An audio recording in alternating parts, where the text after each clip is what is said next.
Norse mythology കഥ തുടരുകയാണ്. മന്ത്രവാദിനി ഗുൾവിയോഗിന്റെ സന്ദർശനത്തിന് ഓഡിൻ ഹാർദമായ സ്വാഗതമൊന്നും ഓതിയില്ല.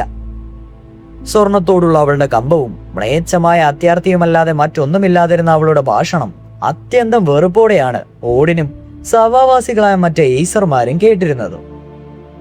അവളെ ഭൂമുഖത്ത് നിന്ന് തന്നെ ഇല്ലാതാക്കുന്നത് നന്നായിരിക്കുമെന്ന വിചാരത്തിൽ ഉഗ്രകോപം പൂണ്ട് അവർ അവളെ കഠോരമായി മർദ്ദിച്ചു. കുന്തം കൊണ്ട് ശരീരം ആസകലം കുത്തിക്കേറി മുറിവേൽപ്പിക്കുകയും ചെയ്തു. എന്നിട്ട് ഐസർമാർ അവളെ സഭാ മധ്യത്തിലുള്ള അഗ്നികുണ്ഡത്തിലേക്ക് എടുത്തെറിയുകയും ചെയ്തു. കത്തിയാളുന്ന തീയിൽ അവൾ ഇല്ലാതെയായി. പക്ഷേ നിമിഷങ്ങൾക്കകം അവൾ വീണ്ടും പൂർണ്ണ ശരീരത്തോടെ അതിൽ നിന്നുയർന്നു വന്നു. 3 പ്രാവശ്യം ഐസർമാർ അവളെ തീയിലേക്ക് എറിഞ്ഞു.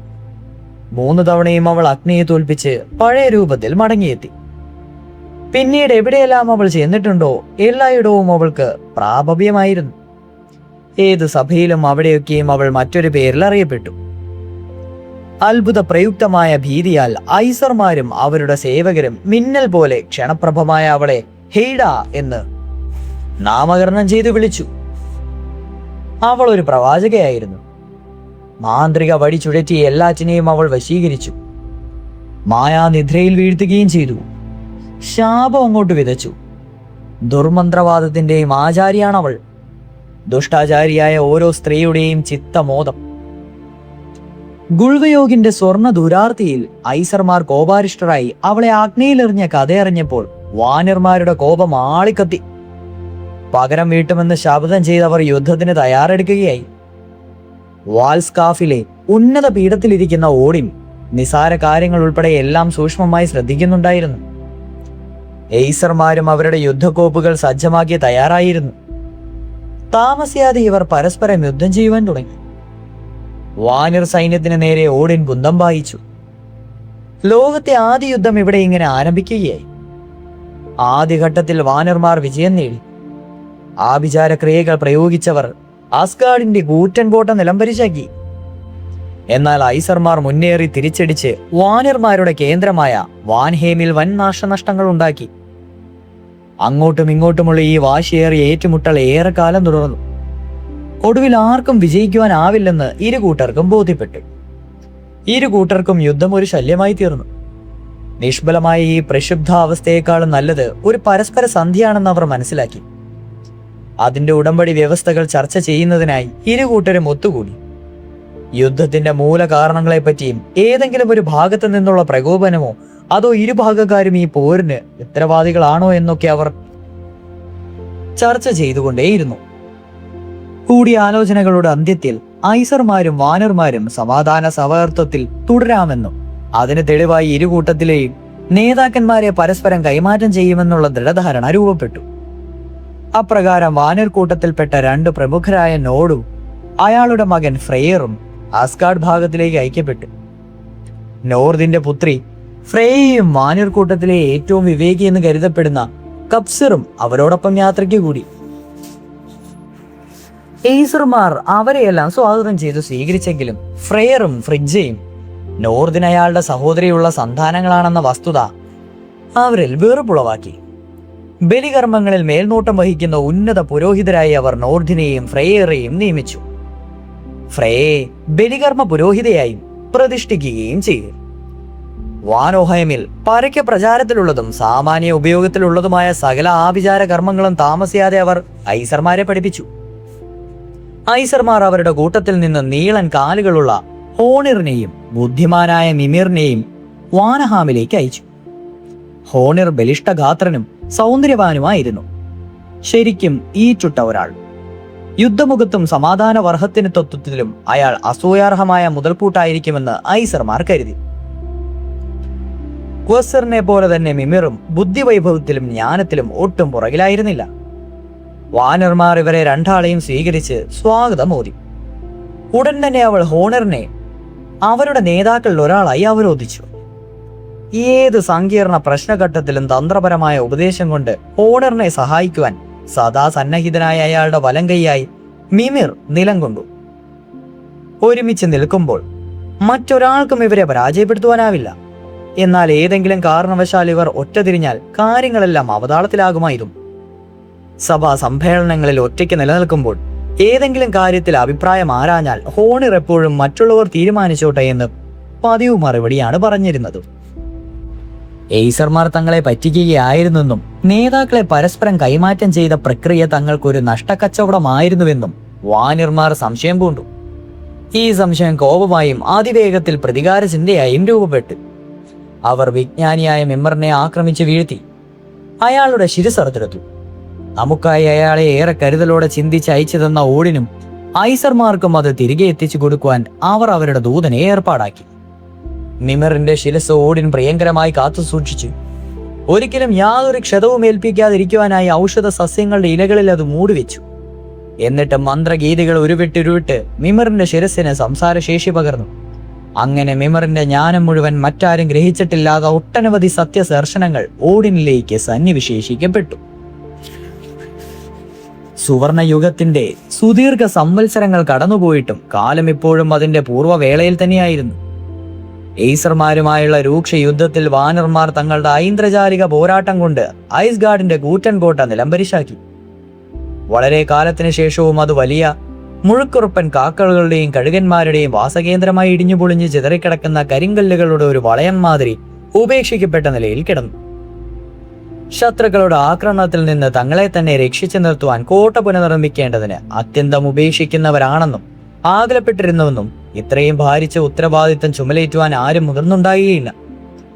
അങ്ങനെയിരിക്കെ ഒരു നാൾ ഒറ്റയ്ക്ക് ഒരാൾ തന്റെ കുതിരയെ മന്ദഗതിയിൽ നയിച്ച് മഴവില്ലിൽ തെല്ലൊരാളക്കമുണ്ടാക്കി അവിടെ എത്തി.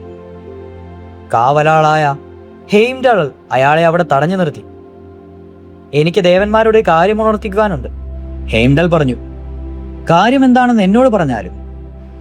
കുതിരപ്പുറത്തേറി വരുന്നയാളിനെ ഒരു 100 മൈൽ അകൽ നിന്നേ തന്റെ സ്വർണ്ണ പല്ല് കാട്ടി ചിരിച്ചുകൊണ്ട് കൗതുകപൂർവ്വം അയാൾ വീക്ഷിക്കുകയായിരുന്നു. ദേവന്മാരോടല്ലാതെ ഞാനത് മറ്റാരോടും പറയില്ല, കുതിരപ്പുറത്തിരുന്നു കൊണ്ട് അയാൾ പറഞ്ഞു. ദേവിമാരും അതിൽ തൽപരരായിരിക്കും, അയാൾ തുടർന്നു. അത്രയ്ക്ക് ഹാർദമല്ലാത്ത ഹൈംഡാൽ വീണ്ടും സ്വർണ്ണപ്പല്ല് കാട്ടിയിട്ട് ആഗതനെ ഈത സമതലയോടെ ലേഷ്ടംലേക്ക് നീളുന്ന വഴി കാണിച്ചു കൊടുത്തു. ദേവന്മാരും ദേവിമാരും ഗ്ലാഡ്ഷെയിമിൽ സമ്മേളിച്ചു. ആഗതൻ തന്റെ കുതിരയെ പൂട്ടിത്തിളങ്ങുന്ന മേൽക്കൂരയ്ക്ക് കീഴെ സഭയുടെ മധ്യഭാഗത്തേക്ക് നടന്നു. ഓടിനും 12 മുഖ്യ ദേവന്മാരും അവരവരുടെ ഉന്നത സ്ഥാനങ്ങളിലും മറ്റ് ദേവീ ദേവന്മാർ തങ്ങളുടെ സ്വസ്ഥാനങ്ങളിലുമായി അയാൾക്ക് ചുറ്റും സന്നിഹിതരായി. ഓടിൻ ആഗതനെ സൂക്ഷിച്ചു നോക്കി പറഞ്ഞു, നാം ഇവിടെ കൂടിയിരിക്കുന്നത് ഗ്ലാഡ്ഷെയിം ആവശ്യപ്പെട്ടതിന് പ്രകാരമാണ്. കാര്യം എന്താണെന്ന് പറയും. ആസ്ഗാർഡിന് ചുറ്റുമുള്ള കോട്ട ഞാൻ പണിത് പൂർത്തിയാക്കും, അത്രമാത്രം, ആഗതൻ പറഞ്ഞു നിർത്തി. തങ്ങൾക്ക് മുന്നിൽ നിൽക്കുന്ന മനുഷ്യൻ അവർ കരുതിയതുപോലെ സാമാന്യനായ ഒരാളല്ല എന്ന അറിവ് ദേവീ ദേവന്മാർക്കിടയിൽ പെട്ടെന്നൊരു നുടുകം സൃഷ്ടിച്ചു. പുതിയ കോട്ട മുമ്പുണ്ടായിരുന്നതിനേക്കാൾ ബലമേറിയതും ഉയരമേറിയതുമായിരിക്കും, രാജശില്പി പറഞ്ഞു. ഒരു തരത്തിലും ആർക്കും ഭേദിച്ചുകൂടുവാനാവാത്തത്ര ബലിഷ്ഠവും ഉയരമേറിയതും പാറ രാക്ഷസരും ഹിമരാക്ഷസരും ഒന്നടങ്കം മിഡ്ഗാർഡിലേക്ക് ഇരച്ചു കയറിയാലും ആസ്ഗാർഡ് പരിപൂർണ സുരക്ഷിതമായിരിക്കുമെന്ന് പറഞ്ഞു. എന്തു തന്നെ ആയാലും, ഓടിൻ പറഞ്ഞു, നിർമ്മാണത്തിന് വ്യവസ്ഥകൾ പാലിക്കേണ്ടതുണ്ട്. എനിക്കത് പൂർത്തിയാക്കുന്നതിന് 18 മാസം വേണം, കോട്ടയുടെ ശില്പി പറഞ്ഞു. എന്നാണോ പണി തുടങ്ങുന്നത് അന്ന ദിവസം തൊട്ട് 18 മാസം. അത് അസാധ്യമാവില്ല, ഓടിൻ കരുതലോടെ പ്രതിവചിച്ചു. അതാണുകിട മാറ്റമുണ്ടാകരുത്, കോട്ട നിർമ്മാതാവ് പറഞ്ഞു. അതിന്റെ പ്രതിഫലം? ഓടിൻ സാവകാശം ചോദിച്ചു. ഞാനത് പറയുവാൻ ഒരുങ്ങുകയായിരുന്നു, ശില്പി പറഞ്ഞു. ഫ്രയ എന്റെ ഭാര്യയാകണം. അമ്പുകുത്തു നിർത്തിയ മാതിരി നെടുന്നെട്ടനെ ഇരിക്കുകയായിരുന്നു അതിസുന്ദരിയായ ദേവി.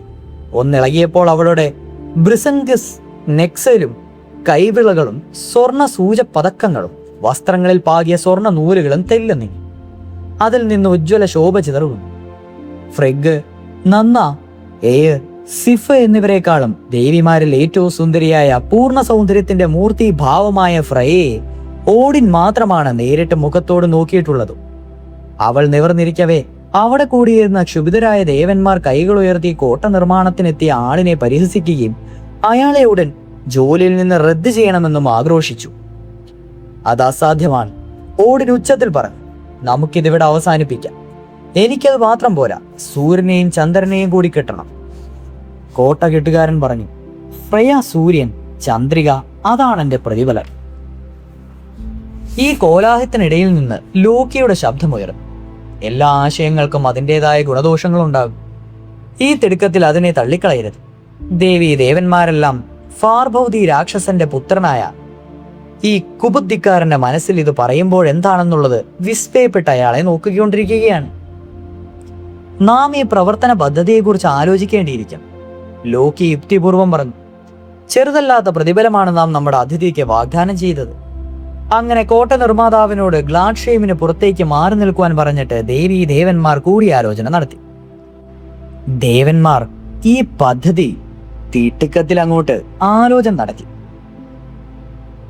അവരുദ്ദേശിക്കുന്നില്ലെന്നും അവരത് അതിഗൗരവമായി ആലോചിക്കുകയാണെന്നും മനസ്സിലാക്കിയ ഫ്രേയ കനക കണ്ണീർ തൂകുവാൻ തുടങ്ങി. നമ്മൾ ഇത്ര കണ്ട് വെപ്രാളപ്പെടേണ്ടതില്ല, ലോക്കി പറഞ്ഞു. നമുക്ക് ഈ പദ്ധതി ഗുണകരമായ നിലയിലേക്ക് കൊണ്ടുവരുവാനാകും. ഇത്രയും ബൃഹത്തായ കോട്ട പണിയുവാൻ നാം അയാൾക്ക് ഒരു 6 മാസം നൽകിയാൽ തന്നെ ആ സമയത്തിനുള്ളിൽ അയാൾക്ക് തീർക്കുവാനാവില്ല, ഹെയിംഡൽ പറഞ്ഞു. ഒരിക്കലും പറ്റില്ല, മിക്ക ദേവന്മാരും പ്രതികരിച്ചു. കണിശമായും പറ്റില്ല, ലോക്കി പറഞ്ഞു. ഓഡിൻ പുച്ഛിരിച്ചു. അതുകൊണ്ട് ഈ പദ്ധതിക്ക് സമ്മതം മൂളിയാലും നമുക്കെന്ത് നഷ്ടപ്പെടുവാൻ, ലോക്കി ചോദിച്ചു. അവന് സമ്മതമല്ലെങ്കിൽ നമുക്കൊരു ഛേദവുമില്ല. സമ്മതിച്ചാൽ അവൻ കഷ്ടത്തിലാകുകയും ചെയ്യും. ലോക്കി അവന്റെ വശങ്ങളിൽ തല്ലിയും കണ്ണുരുട്ടിയും വിജയഭാവം പ്രകടമാക്കി. ഏതായാലും യാതൊരു ചെലവുമില്ലാതെ പൂർണ്ണമായും സൗജന്യമായി നമ്മുടെ കോട്ട പകുതി പൂർത്തിയാക്കിയിട്ടു. ലോക്കിയുടെ ഉപദേശം സ്വീകരിക്കുന്നതിൽ ദേവന്മാർക്ക് അല്പം മനക്ലേശമുണ്ടായിരുന്നുവെങ്കിലും ഈ കുതന്ത്രകാരന്റെ ഉപയോഗത്തിൽ ഇവർക്കും പിഴ കണ്ടെത്തുവാനായില്ല. സത്യത്തിൽ അവരിൽ തന്നെ പലർക്കും ഇങ്ങനെ ഒരംശം മനസ്സിലുദിച്ചുകൂടായിരുന്നു. 6 മാസം. കോട്ട നിർമ്മാണക്കാരൻ ഗ്ലാഡ്ഷെയിമിലേക്ക് തിരികെ എത്തിയപ്പോൾ ഓഡിൻ പറഞ്ഞു, ഈ കാലാവധിയിലധികവും കോട്ട പൂർത്തിയാക്കിയാൽ നിങ്ങൾക്ക് ഫ്രേയയെ ഭാര്യയായി കൂട്ടിക്കൊണ്ടുപോകാം.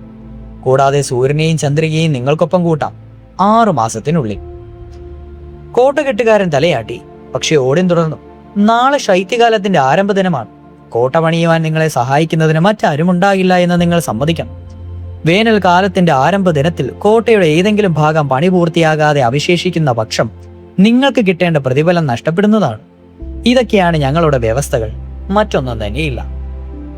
ആ പ്രായോഗികമായ നിബന്ധനകൾ കോട്ട നിർമ്മാതാവ് പറഞ്ഞു. നിങ്ങൾക്കും അത് ഗ്രഹിക്കുവാനാവും. ഇങ്ങനെ പറഞ്ഞ് അല്പം നിർത്തി അയാൾ ഫ്രേയെ ഉറ്റുനോക്കി. എങ്കിലും എന്റെ ഉദ്ഘാട അഭിലാഷം, അയാൾ പറഞ്ഞു, എന്റെ തീവ്ര വാഞ്ച. വീണ്ടും അയാൾ ഫ്രേയെ ഉറ്റുനോക്കി. എങ്കിൽ പിന്നെ ഏറ്റവും ചുരുങ്ങിയ പക്ഷം എന്റെ കുതിരയായ സാൾട്ടിഫാരിയെങ്കിലും എന്നെ സഹായിക്കുന്നതിന് അനുവദിച്ചു തരിക. ഞങ്ങളുടെ വ്യവസ്ഥകൾ മുമ്പ് പറയപ്പെട്ടത് തന്നെയാണെന്ന് ഓഡിൻ പറഞ്ഞു. എങ്കിൽ ഞാനിപ്പോൾ പറഞ്ഞതാണ് എന്റെയും ഉപാധി. കോട്ട നിർമ്മാതാവും വിട്ടുകൊടുത്തില്ല. ഓഡിൻ, താങ്കൾ അനാവശ്യമായ പിടിവാശി കാട്ടരുത്, ലോകി തന്റെ വിയോജിപ്പ് പ്രകടിപ്പിച്ചു. ഇല്ല, അയാളുടെ വ്യവസ്ഥകൾക്ക് വഴിപ്പെടുന്ന പ്രശ്നമേ ഉദിക്കുന്നില്ല, ഓഡിൻ തറപ്പിച്ചു പറഞ്ഞു. അയാൾക്ക് അയാളുടെ കുതിരയെ ഉപയോഗിക്കുവാൻ അനുവദിക്കുന്നതിൽ എന്ത് കുഴപ്പമാണുള്ളത്, ലോക്കി ശബ്ദമുയർത്തി ചോദിച്ചു. ഈ പരിപാടിയുടെ ഫലപ്രാപ്തി അത് ഏത് നിലയിലാണ് ബാധിക്കുക? നമ്മളിത് നിരസിക്കുന്ന വർഷം നമുക്ക് യാതൊരു നേട്ടവും ഉണ്ടാകിയില്ലെന്ന് മാത്രമല്ല, കോട്ടയുടെ കുറച്ചു ഭാഗം പോലും പണിതീർത്ത് കിട്ടുകയുമില്ല. ഒടുവിൽ ലോക്കിയുടെ വാദഗതി വിജയം നേടി. പണിക്കാരൻ അവരുടെ കുതിരയെ സഹായത്തിനോട് പിറ്റേന്ന് രാവിലെ തന്നെ കോട്ട നിർമ്മാണം ആരംഭിക്കുവാൻ ധാരണയായി. ഈ ഉദ്യമത്തിന്റെ നിറവേറ്റലിന് അനേകരെ സാക്ഷിയാക്കി ഓഡിൻ പ്രതിജ്ഞയെടുത്തു. കോട്ട നിർമ്മാതാവ് തന്റെ പ്രവൃത്തി നിരൂപായം ചെയ്തു തീർക്കുന്നതിനുള്ള ഉറപ്പുണ്ടാകണമെന്നും ദേവന്മാരോട് ആവശ്യപ്പെട്ടു. ഈ സമയത്ത് കിഴക്കൻ ഭാഗത്ത് ദുഷ്ടരാക്ഷസന്മാരെ നിഗ്രഹിക്കുവാനുള്ള ഉദ്യമത്തിൽ ഏർപ്പെട്ടിരുന്ന തോർ മടങ്ങി വരുവാനിടയായാൽ കോട്ട നിർമ്മാതാവും ദേവന്മാരുമായി ഉണ്ടാക്കിയ ഉടമ്പടിയിൽ നീരസപ്പെട്ട് തന്നെ ആക്രമിച്ചില്ലാതാക്കി കളഞ്ഞാലോ എന്ന കോട്ട നിർമ്മാതാവ് ഭയാശങ്കപ്പെട്ടിരുന്നത് കൊണ്ട് അതുകൂടിയാണ് അയാൾ തന്റെ ജീവന് സുരക്ഷ ഉറപ്പാക്കണമെന്ന് ആവശ്യപ്പെട്ടത്. എയർവീറാക്കും ആൾസിഫ്റ്റും ആകാശത്തിന് കുറുകെയുള്ള അവരുടെ യാത്ര ആരംഭിക്കുന്നതും വളരെ മുമ്പ് തന്നെ നിർമ്മാതാവ് തന്റെ പ്രയത്നം തുടങ്ങി. പൂർണ്ണചന്ദ്രന്റെ വെളിച്ചത്തിൽ ഒരു പൂൽ വിസ്തൃതിയുടെ മറ്റൊരു കുറുങ്കാടും കടന്ന് വെവ്വേറെയായി വളഞ്ഞു പിരിഞ്ഞ് തള്ളി നിൽക്കുന്ന കുന്നിന്റെ അവശിഷ്ടങ്ങൾ സ്ഥിതി ചെയ്യുന്ന ഒരിടത്തേക്ക് അയാൾ സ്വാൾട്ടിൽഫാരിയെ നയിച്ചു. കാലം പോലെ ചിരസ്ഥാനമായുള്ള കരുത്തുറ്റ കൂറ്റൻ പാറക്കെട്ടുകൾ തിങ്ങിയ ഒരിടമായിരുന്നു അത്. കോട്ട നിർമ്മാതാവ് കണ്ണികൾ അയച്ചു കെട്ടിയ ഒരു വല കരുതിയിരുന്നു. ഈ കായിക വേലയ്ക്ക് തന്റെ കുതിരയെ അതിൽ ചേർത്ത് കെട്ടി അണിയിച്ച് അത് അയാൾക്ക് പിന്നിൽ വിതർത്തിട്ടിരുന്നു. കൂറ്റൻ പാറകൾ കഠിനമായി ആയാസപ്പെട്ട് ഉന്തിത്തള്ളി ഈ വയലിൽ കൊണ്ടുചെന്ന് ആരംഭിച്ചു. അയാൾ കിതച്ചു മാറുകയും മുക്കറയിടുകയും ചെയ്യുന്നുണ്ടായിരുന്നു. ദേവന്മാർക്കിടയിൽ തോറിന് മാത്രമേ ഇത്രയും കരുത്ത് നമുക്ക് കാണുവാനാകൂ. കുറച്ചു സമയത്തിനു ശേഷം വലിയൊരു കൂനപ്പാറ സ്വാൾഡിഫാരിയുടെ പിന്നിലേൽ കൊണ്ടുവന്നു കൂട്ടി. ഒരു കടലാസുവായ ചുരുട്ടുമാതിരി കൂട്ടിപ്പിടിച്ച് ഗർജനം മുഴക്കി. പൊടുന്നനെ സ്വാൾഡിഫാരി സടകുടഞ്ഞുണർന്ന് ശ്രദ്ധ പൂണ്ടു. അവൻ കാലുകൾ ഉറപ്പിച്ച് പാറക്കൂന വലിച്ചിഴച്ചു കൊണ്ടുപോയി. മുഴുവൻ കരുത്തും സമാഹരിച്ച ആ പാറകൾ ഒന്നടങ്കം അവൻ മുകളിലേക്ക് വലിച്ചിഴച്ചു കൊണ്ടുപോയി. നേരം പുലരാറായതോടെ മരവിപ്പിക്കുന്ന തണുത്ത കാറ്റിന്റെ ഫൂൽക്കാരത്തിൽ കോട്ട നിർമ്മാതാവും അയാളുടെ കുതിരയും കൂടി ആ കൊടുംഭാരം മുഴുവൻ പൊളിഞ്ഞുകിടന്ന് അസ്ഗാർഡ് കോട്ടയുടെ സമീപത്തെത്തിച്ചു. ദേവീ ദേവന്മാർ നിദ്രവിട്ട് പുറത്തു വന്ന് നോക്കുമ്പോൾ സ്വാൾഡിഫാരി കുന്നിൻ മുകളിൽ കൊണ്ടുവന്ന് നിക്ഷേപിച്ച കൂറ്റൻ പാറകളുടെ കൂന കണ്ട് വിസ്മയപ്പെടുകയും മനക്ലേശപ്പെടുകയും ചെയ്യും. സമയം കഴിയുന്തോറും വലുതായിക്കൊണ്ടിരിക്കുന്ന കോട്ടയുടെ നിഴൽ സ്വാൾഡിഫാരി കിടന്നു വിശ്രമിക്കുന്നതും കോട്ട നിർമ്മാണക്കാരൻ കൂറ്റൻ പാറകൾ അടിച്ചിടിച്ച് രൂപപ്പെടുത്തി യഥാവിധി നിർമ്മാണം നടത്തുന്നതും അവർ കണ്ടു. അയാളുടെ അപാരമായ കരുത്ത് കണ്ടിട്ട് അവനൊരു പ്രച്ഛന്ന വേഷക്കാരനായ രാക്ഷസനാകാനേ തരമുള്ളൂ എന്നവർ വിചാരിച്ചു. എങ്കിലും ഇനിയും പണി തുടങ്ങുവാതെ അവശേഷിക്കുന്ന കോട്ടയുടെ ഭാഗം ശ്രദ്ധിക്കുവാനിടയായപ്പോൾ എന്തു തന്നെയായാലും ഈ ഉടമ്പടി അവർക്ക് അനുകൂലം തന്നെ ആകാനേ തരമുള്ളൂ എന്നവർ പരസ്പരം സ്ഥിരീകരിച്ച് ആശ്വസിച്ചു. ശൈത്യം അതിന്റെ പല്ലുകൾ വിവുക്തമാക്കി. ഹായേ സ്വർഗേഡ് ചിറകടിക്കുകയും ആസ്ഗാർഡിന് വെളിയിൽ ശീതക്കാറ്റ് ചുഴറ്റിയടിക്കുകയും ചെയ്തു. കനത്ത മഴയും കൊടുങ്കാറ്റും ആലിപ്പഴം വീഴ്ചയും മൂലം ആ പ്രാദേശമാകെ ജലം കയറുകയും പിന്നീട് മഞ്ഞുപൊടുകയും ചെയ്യും. അമാനുഷ ശക്തിമാനായ മേസ്ത്രിയും അയാളുടെ കുതിരയും കടിച്ചു പിടിച്ച് പ്രയത്നം തുടർന്നു. കുറുങ്കാടിനും അപ്പുറമുള്ള പാറമടയിൽ നിന്ന് ഒറ്റയ്ക്ക് നീണ്ട ഒഴിവിലൂടെ രാത്രികൾ തോറും കൂറ്റൻ പാറകൾ എത്തിച്ചുകൊണ്ടേയിരുന്നു. മേസ്ത്രി പകലുകൾ തോറും കൂറ്റൻ പാറകൾ ഉപയോഗിച്ച് കോട്ട കെട്ടി പൊക്കിക്കൊണ്ടേയിരുന്നു. ദിവസങ്ങൾ ഇങ്ങനെ മുന്നോട്ട് ഓടിപ്പോട്ടേയിരുന്നു. അങ്ങനെ ദേവന്മാരുടെയും കോട്ട നിർമ്മാതാവിന്റെയും കാലാവധി കുറഞ്ഞു വന്നു. വേനൽ ആരംഭത്തിന് 3 നാളുകൾ അവശേഷിച്ചിരിക്കെ പണിക്കാരൻ ഏത് വിശിഷ്ട സന്ദർഭകനെയും അത്ഭുതപ്പെടുത്തുന്ന നിലയ്ക്കുള്ള അത്യന്തം ബലിഷ്ഠമായ വൻ കോട്ടമതിൽ മനോഹരവും ദൃഢവുമാക്കി ഒട്ടുമിക്കവാറും പൂർത്തിയാക്കി കഴിഞ്ഞു. കോട്ടയുടെ പ്രവേശന ദ്വാരം ഇനിയും പണിയുവാനുണ്ടായിരുന്നുള്ളൂ. അഗ്നിശലഭങ്ങൾ തീജ്വാലയിലേക്ക് ആകൃഷ്ടരായിരുന്നു പോലെ എല്ലാം മറന്ന് അവർ അത് കണ്ടു നിന്നു. 1000 തവണ അവർ അത് തന്നെ നോക്കി നിന്ന് കണ്ടു. ഉടമ്പടിയെക്കുറിച്ചല്ലാതെ മറ്റൊന്നതിനെക്കുറിച്ചും അവർ സംസാരിച്ചതേയില്ല. ഓഡിൻ എല്ലാവരെയും ഗ്ലാഡ്ഷെയിമിൽ വിളിച്ചുകൂട്ടി. ഉത്കണ്ഠയോടെ മുഖങ്ങളും കോപാഭാഷണങ്ങളും ഉന്നത സഭാതലത്തിൽ നിറഞ്ഞു. ഫ്രയ ഇടതടവില്ലാതെ കരഞ്ഞുകൊണ്ടേയിരുന്നു. അവൾ ഇരുന്നിടമാകെ സ്വർണ്ണ ബാഷ്പങ്ങൾ വർഷം തിങ്ങി. സഭയിൽ ഓഡിൻ തന്റെ കുന്തം ഉയർത്തിപ്പിടിച്ച് ഉച്ചത്തിൽ സംസാരിച്ചു. ഈ ഉടമ്പടിയിൽ നിന്ന് രക്ഷപ്പെടുവാനുള്ള ഒരു വഴി നാം കാണേണ്ടിയിരിക്കുന്നു. അയാൾ ശബ്ദമുയർത്തി പറഞ്ഞു. ആരാണ് നമ്മളെ ഈ ഉടമ്പടിയിൽ ഭാഗമാക്കുവാൻ നിർദ്ദേശിച്ചത്? ഫ്രയയെ ഒരു അതിക്രൂര രാക്ഷസന് ഭാര്യയായി നൽകുന്ന തരത്തിലുള്ള ഒരു ഉടമ്പടിയിൽ നാം എങ്ങനെ എത്തി? സൂര്യചന്ദ്രന്മാർ അപഹരിക്കപ്പെടുമ്പോൾ ആകാശം എന്നാൽ നാം ചൂടും വെളിച്ചവും ഇല്ലാതെ നിത്യ അന്ധകാരത്തിൽ തപ്പിത്തടയുകയാണെന്നല്ലേ? പല ദേവന്മാരും പിന്നെ ഓരോ ദേവനും ലോക്കിക്ക് നേരെ നോട്ടമയച്ചു. ഓഡിൻ സഭാതലത്തിലൂടെ അവന് നേരെ പാഞ്ഞു. കുബുദ്ധിക്കാരന്റെ ഭുജങ്ങളിൽ മുറുകെ കടന്നു പിടിച്ചു. ഞാനായിട്ട് എന്ത് കുഴപ്പമാണ് ഉണ്ടാക്കിയത്? ലോക്കി പ്രതിഷേധിച്ചു. നമ്മളെല്ലാവരും ചേർന്ന് സമ്മതിച്ചതാണ്. ഓഡിന്റെ പിടി ഒന്നുകൂടി മുറുകിയപ്പോൾ ലോക്കി ചൂളി. നമ്മളെല്ലാവരും ചേർന്ന് സമ്മതിച്ചതാണ്, ലോക്കി കരഞ്ഞു പറഞ്ഞു. പണിക്കാരൻ അവരുടെ കുതിരയെ ഉപയോഗിക്കുന്നതിനുള്ള അനുവാദ നിർദ്ദേശം അംഗീകരിക്കുവാൻ നിർബന്ധിച്ചത് ആരാണ്? ഓഡിൻ ചോദിച്ചു. നീയാണ് ഞങ്ങളെ കുഴിയിൽ ചാടിച്ചത്. നീ തന്നെ ഇതിൽ നിന്ന് ഞങ്ങളെ കരകയറ്റാം. ദേവന്മാർ ഒന്നടങ്കം ഇതിന് സമ്മതാവകാശം മുഴക്കി. ലോക്കി, നീ നിന്റെ മനസ്സിന്റെ മൂശയിൽ നമുക്ക് രക്ഷപ്പെടുവാൻ മദ്ദതി മേടയില്ല. ഒന്നെങ്കിൽ കോട്ട നിർമ്മാണക്കാരൻ വെറും കൈയോടെ പോകണം, അല്ലെങ്കിൽ നിനക്ക് നിന്റെ ജീവൻ നഷ്ടപ്പെടും. ആ ദുഷ്ടൻ തന്റെ ഒരു കാൽമുട്ട നിലക്ക് തൂത്തുകയിൽ വെച്ച് ഓടിനവന്റെ പേശി ഞെരിച്ചു കശിക്കി. നിന്നെ ഞങ്ങൾ ഇഞ്ചിഞ്ചായി കൊല്ലും. ഓഡിൻ മറ്റു ദേവന്മാരും അതീവ ഗൗരവത്തിലാണെന്ന കാര്യം കാണുന്നതെന്ന് ലോക്കിക്ക് മനസ്സിലായി. ഞാൻ ശപഥം ചെയ്യുന്നു, അവൻ പറഞ്ഞു. ഇക്കാര്യത്തിൽ എനിക്ക് എന്ത് വില കൊടുക്കേണ്ടി വന്നാലും കോട്ട നിർമ്മാണക്കാരൻ വെറും കൈയോടെ മടങ്ങിപ്പോകും. കോട്ട നിർമ്മാണക്കാരൻ അന്ന് വൈകുന്നേരം തന്റെ കുതിരയുടെ കാൽപാദത്തിൽ ഒരുതരം സ്പ്രിങ് പിടിപ്പിച്ച് പാറമടയിലേക്ക് കൊണ്ടുപോയി. ദേവീ ദേവന്മാർ കരുത്തും മാതിരി ഉടമ്പടി സ്ഥലത്തിനുള്ളിൽ തന്റെ ഉദ്യമം പൂർത്തീകരിക്കുവാനെന്നും അങ്ങനെ തനിക്ക് കിട്ടേണ്ട പ്രതിഫലം മുഴുവൻ കിട്ടുന്നതിനോടൊപ്പം അവരുടെ നഷ്ടത്തിന്റെ സൗഭാഗ്യം കൂടി കൈവരുന്നതിനെ പറ്റിയും അവർ കണക്കുകൂട്ടി. അവനൊരു പാട്ടുപാടി. അപ്പോൾ ആ കുറുങ്കാടിന്റെ അരണ്ട വെളിച്ചത്തിലേക്ക് ചെറു കിളികൾ പറന്നുവന്ന് ചിറക് പൂട്ടിയിരുന്ന് ശ്രവിച്ചു. കിളികൾ മാത്രമല്ല കേൾക്കുവാൻ എത്തിയത്. ഈ ഇളക്കമാതിരി ഒരു പെൺകുതിരയും ചെവി കൂർപ്പിച്ച് അത് ദത്രശ്രദ്ധം കേട്ടുകൊണ്ടേയിരുന്നു. പണിക്കാരൻ സ്വാൾഡിഫയറും അവളുടെ വെളിച്ചത്തിപ്പോൾ അവൾ കുട്ടിക്കാട്ടിൽ നിന്ന് പുറത്തു ചാടി. നിലാവിൽ അവളുടെ ഊട്ടലാകെ മോഹത്തിന്റെ നുരകുത്ത് ഇളകിത്തൊളിച്ച് അവൾ സ്വാൾഡിഫയറുടെ ചാരത്തെത്തി. അവന് ചുറ്റും വാലുയർത്തി തുള്ളിക്കളിക്കവേ പണിക്കാരന്റെ നിയന്ത്രണത്തിലായിരുന്ന നീളമുള്ള കടിഞ്ഞാണിൽ അവൻ ക്ലേശപ്പെട്ടു. ഘോഷാരവങ്ങൾ പുറപ്പെടുപ്പിച്ച് ക്ഷണിച്ച് അവൾ കുറുങ്കാട്ടിലേക്ക് പോയി. ക്ലേശത്തിളച്ചയിൽ കടിഞ്ഞാൻ പൊട്ടിച്ച് അവൻ അവൾക്ക് പിന്നാലെ പോവുകയും ചെയ്തു. പണിക്കാരൻ ശാവാക്രോശങ്ങൾ മുഴക്കി ആയാസപ്പെട്ട് കുതിരയ്ക്ക് പിന്നാലെ പോയി. രാത്രി മുഴുവൻ ഇരു കുതിരകളെയും ക്രീഡാരസങ്ങളിൽ മുഴുകി. ആ രാത്രിയാകെ അരണ്ട വെളിച്ചത്തിൽ പണിക്കാരൻ കാട്ടിലെ മറ്റു മരക്കുറ്റികളും വേരുകളും തപ്പിപ്പടഞ്ഞും വീണും നീങ്ങിക്കൊണ്ടേയിരുന്നു. കിഴക്ക് പ്രഭാതത്തിന്റെ ഹരിതരശ്മിപ്രകാരം പൊട്ടുമ്പോൾ സ്വാൾഡിഫരി മടങ്ങി വരുന്നതുവരെ ശാപവാക്കുകൾ ഉതിർത്തും നിഴലുകൾ പിന്നാലെ ഭ്രമിച്ചോടിയും അയാൾ കഴിച്ചു. ഒരു പാറ പോലും കൊണ്ടുവരുവാൻ കഴിയാതിരുന്ന ആ ദിവസം പകൽ പണിക്കാരൻ കഴിഞ്ഞ ദിവസങ്ങളിലെ പാറകളുടെ അവശേഷിപ്പരുകൾ ഉപയോഗിച്ച് കുറച്ചു പണി നടത്തി. കവാടത്തിന്റെ ഒരു ഭാഗം പോലും തീർക്കുവാൻ അത് തികയാതെ വരികയാൽ കൽപ്പിത സമയത്തിനുള്ളിൽ പണി പൂർത്തിയാക്കുവാനാകില്ലെന്ന് അയാൾക്ക് മനസ്സിലായി. തന്റെ ഉള്ളാകെ കടഞ്ഞുകൂടിക്കൊണ്ടിരുന്ന ക്രോധം അയാളിൽ അണപൊട്ടി. പൊടുന്നനെ ദേവീദേവന്മാർക്ക് മുന്നിൽ അയാൾ തന്റെ തനിസ്വരൂപത്തിൽ പ്രത്യക്ഷപ്പെച്ചു. ഒത്തുങ്ക ക്രോധമൂർത്തിയായി ഉയർന്നു നിൽക്കുന്ന ഒരു കിരാതപ്പാറ രാക്ഷസ സ്വരൂപം. കോട്ട നിർമ്മാതാവ് ഒരു പാറ രാക്ഷസനാണെന്ന സംശയലേശമെന്നിയ ദേവീദേവന്മാർക്ക് ബോധ്യമാവുകയും അവന്റെ ജീവസുരക്ഷയ്ക്കായി അവർ തീർത്ഥപ്രതിജ്ഞ റദ്ദാക്കിയ ഒരു പുനർചിന്തയ്ക്കും അവസരം നൽകാതെ തോറിനെ വിളിച്ചു വരുത്തുവാൻ ആളിനെ നിയോഗിച്ചു. കൊടും വഞ്ചന പാറരാക്ഷസൻ ആക്രോശിച്ചു. ദേവന്മാർ ഒത്തുചേർന്ന് നടത്തിയ വഞ്ചന, ദേവിമാരുടെ വേശ്യാഗ്രഹം. ഇങ്ങനെയായിരുന്നു പണിക്കാരന്റെ അന്ത്യവാക്കുകൾ. സൂര്യചന്ദ്രന്മാരെയോ മറ്റൊന്നുമോ നൽകാതെ തോർ അവനുത്തക്ക പ്രതിഫലം നൽകി. മ്യോനിയർ ചുറ്റിക്കൊണ്ടുള്ള ഒരൊറ്റ അടിയിൽ രാക്ഷസന്റെ തലയോടി ആയിരക്കണക്കിന് കഷണങ്ങളായി ചിതറിച്ചൊളിച്ച് നിഷ്ഫൽഹൈമിന്റെ നിധ്യാന്തരത്തിൽ വിലയിട്ടു. കുറെ മാസങ്ങൾക്ക് ശേഷമാണ് കുതന്ത്രക്കാരനായ ലോക്കി വീണ്ടും അസ്ഗാർഡിൽ പ്രത്യക്ഷപ്പെടുന്നത്. ബൈഫ്രോസ്റ്റിലൂടെ പതുക്കെ കാണുന്ന ഹീമൻ ഗ്യോർജ് കടക്കുമ്പോൾ ഹെയിംഡലിന് നേരെ ഒരു പരിഹാസ ശബ്ദം പുറപ്പെടുപ്പിച്ച് അവിടേക്ക് വീണ്ടും എത്തുമ്പോൾ കയർകുട്ടി വലിച്ചു കൊണ്ടുവന്ന ഒരു കുതിരക്കുട്ടിയെ അയാൾ കൊണ്ടുവന്നിരുന്നു. 8 കാലുകളുള്ള വളരെ അപൂർവമായ ഒരു കുതിരയായിരുന്നു അത്. ചാരനിറമുള്ള അതിനെ സ്ലെപ്നീർ എന്നാണ് ലോക്കി വിളിച്ചിരുന്നത്. സ്ലെപ്നീറിനെ കണ്ട ഓഡിൻ അതിനെ ഏറെ പ്രശംസിച്ചു. ഇതങ്ങയ്ക്കിരിക്കട്ടെ, ലോക്കി പറഞ്ഞു. ഞാൻ അങ്ങയ്ക്ക് വേണ്ടിയാണ് ഇവനെ കൊണ്ടുവന്നത്. ജോൺ ഹെയിമിനിൽ നിന്നുള്ള എല്ലാ കുതിരകളെയും വേഗം കൊണ്ട് പിന്നിലാക്കുവാൻ ഇവനാകും. വേറൊരു കുതിരയ്ക്കും ഇവനൊപ്പം ഓടിയെത്തുവാനാവില്ല.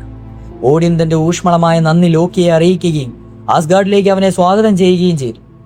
ഈ കുതിരപ്പുറത്ത് താങ്കൾ മനസ്സിൽ വിചാരിക്കുന്ന ഏത് സ്ഥലത്തേക്കും യാത്ര ചെയ്യാം, ലോക്കി പറഞ്ഞു. കടലിന് മീതെയും അന്തരീക്ഷത്തിലൂടെയും കുതിച്ചു പാഞ്ഞു പോകുവാൻ ഇവന് കഴിയും. മരിച്ചവരുടെ അതിവിദൂര ദേശത്തേക്ക് സവാരിക്കാരനെ കൊണ്ടുപോകുവാനും അവിടുന്ന് തിരികെ അസ്ഗാർഡിൽ എത്തിക്കുവാനും മറ്റേത് കുതിരയ്ക്കാവും. ഓഡിൻ രണ്ടാമതും കുതന്ത്രക്കാരനായ ലോക്കിക്ക് നന്ദി പറഞ്ഞ് അവനെ കരുതലോടെ വീക്ഷിച്ചു. അടുത്തത് നോർസ് മിത്തോളജിയിലെ തൂക്കുമരത്തിന്റെ തമ്പുരാനെ പറ്റിയുള്ള കഥയാണ്. തുടരും.